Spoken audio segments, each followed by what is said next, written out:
In the last video, we saw how we have separate client and API development servers.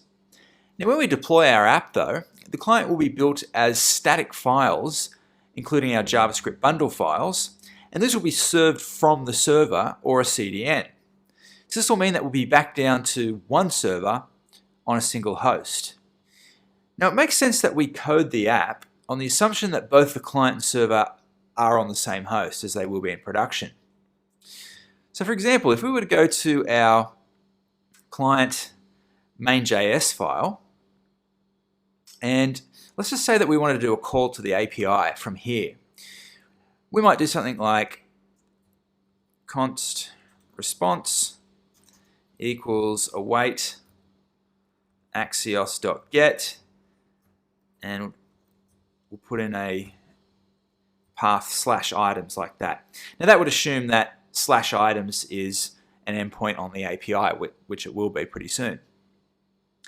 But even if that endpoint existed on the API, we'd get a 404 error in development because that endpoint would be on the server, which is on port 8070, whereas this request would be implicitly targeting localhost 8080/items as the command's running from the client.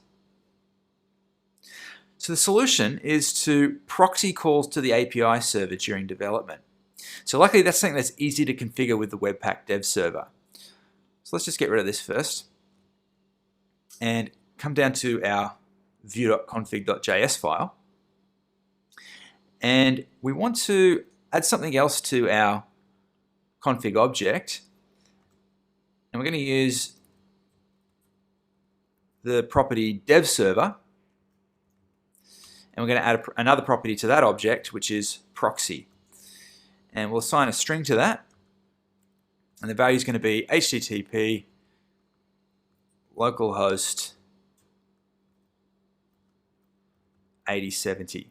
So basically what that's going to do is any outgoing requests to the dev server which are not recognized, before throwing a 404, it instead tries this proxy. And so it will send any of those calls to the server instead.